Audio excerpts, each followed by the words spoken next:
Assalamualaikum warahmatullahi wabarakatuh. Alhamdulillahilladzi hamdan katsiran thayyiban mubarakan fi kama yuhibbu rabbuna wa yardah. Asyhadu an la ilaha illallah wahdah la syarikalah wa asyhadu anna Muhammadan abduhu wa rasuluh. Allahumma shalli ala Muhammad wa ala ali Muhammad. Kaum muslimin wal muslimat rahimani wa rahimakumullah wa a'azzani Allah. Bersyukur kepada Allah adalah kewajiban yang harus kita lakukan atas segala limpahan nikmat dan karunia yang diberikan kepada kita.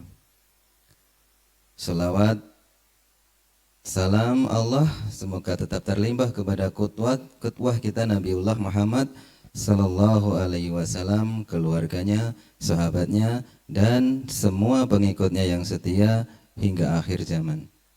Kaum muslimin wal muslimat yang semoga dirahmati Allah Subhanahu wa taala. Allah Subhanahu wa taala menciptakan manusia tentunya bukan dengan maksud yang sia-sia, bukan maksud yang tanpa tujuan. Tapi Allah Subhanahu wa taala menciptakan manusia dengan tujuan yang agung, bukan hanya sekedar menjadi penghuni bumi, bukan hanya sekedar menjadi pemakmur bumi. Namun Allah Subhanahu wa taala tentunya menciptakan manusia dengan tujuan yang agung. Apa tujuan Allah Subhanahu wa taala menciptakan manusia? Sesuai dengan firman Allah Subhanahu wa taala, "Wa ma khalaqtul jinna wal insa illa liya'budun." Dan tidaklah aku ciptakan jin dan manusia kecuali hanya untuk ibadah kepadaku. Kaum muslimin yang semoga dirahmati Allah Subhanahu wa taala. Jadi ibadah yang kita lakukan harus kita lakukan kepada Allah Subhanahu wa taala. Kemudian apa itu ibadah? Ibadah adalah semua perkara yang dicintai dan diridai oleh Allah Subhanahu wa taala, baik itu berupa perbuatan dan ucapan, baik itu yang lahir dan yang batin. Itu ibadah. Contohnya doa, salat, menyembelih kurban dan lain sebagainya.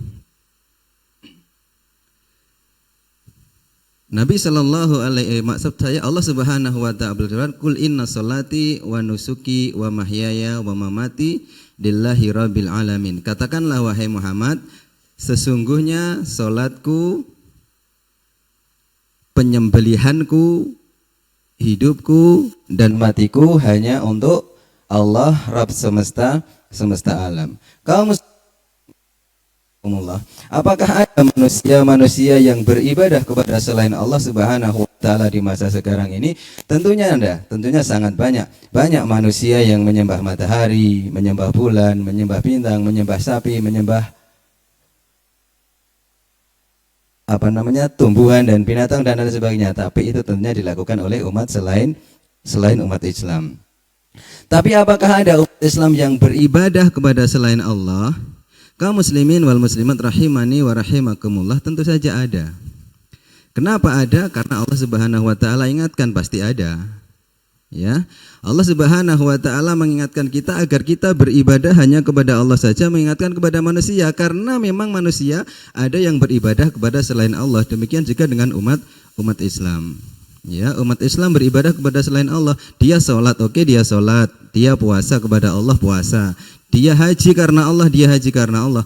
Tapi di samping dia beribadah kepada Allah, dia juga beribadah kepada makhluknya Allah. Contohnya apa? Contohnya manusia seperti yang katakan tadi, contoh berdoa. Berdoa, manusia banyak yang berdoa kepada Allah. Allahumma gfirli wali walidayya miskan dan lain sebagainya. Allahumma inna nas'aluka dan lain sebagainya. Dia khusus beribadah kepada Allah. Tapi di samping dia beribadah kepada Allah, dia juga beribadah, dia juga berdoa kepada penunggu perapatan misalkan, penunggu kuburan misalkan, penunggu pohon besar misalkan. Kita kalau lewat di jembatan yang angker, kita biasanya klakson. Titit. Nah, ini tujuannya apa? Kalau tujuannya untuk amit-amit kepada penunggu jembatan, berarti ini ibadah dan ini dilarang oleh Allah Subhanahu wa taala. Jadi ketika kita melewati wilayah yang wingit dan sebagainya, kita bukan di syariatkan untuk klakson atau kulon nuwun mbah atau yang lain sebagainya, bukan. Wa ta'ala ajaran kita untuk berdoa, a'udzu bikalimati tammati min syarri ma khalaq. Demikian adabnya seorang Islam. Kemudian ada juga umat Islam yang berkorban. Contoh ibadah yang kedua adalah berkorban. Berkorban kepada selain Allah Subhanahu wa taala.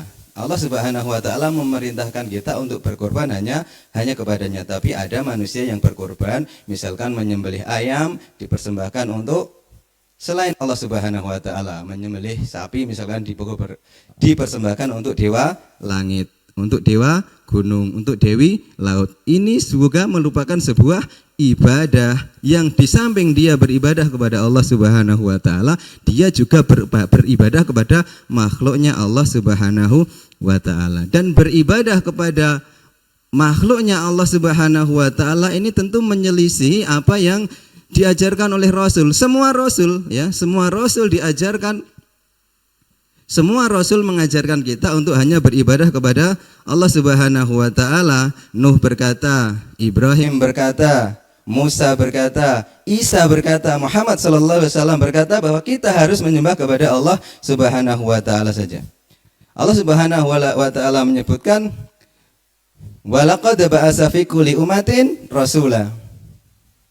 Dan sungguh telah kami utus kepada setiap umat seorang Rasul. Untuk apa? Rasul tersebut diutus untuk setiap umat.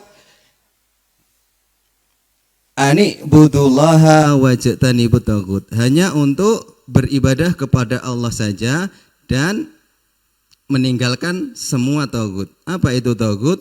Taghut adalah setan yang mengajak kepada manusia untuk beribadah kepada selain Allah. Maka kewajiban kita sebagai umat Islam beribadah kita hanya kepada Allah Subhanahu wa taala. Karena ini merupakan realisasi atau konsekuensi dari kalimat persaksian yang telah kita ucapkan, kita janjikan kepada Allah Subhanahu wa taala, yaitu kita berucap asyhadu alla ilaha illallah. Kita bersaksi bahwa tiada ilah yang berhak diibadahi dengan benar kecuali Allah. Jadi kaum muslimin wal muslimat rahimani wa rahimakumullah, peribadahan yang kita persembahkan harus kepada Allah Subhanahu wa taala, dan itu salah satu di antara syarat-syarat diterimanya amal.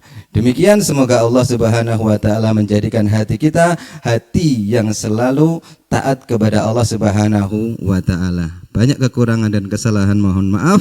Akhiru da'wana alhamdulillahi rabbil alamin. Wassalamualaikum warahmatullahi wabarakatuh.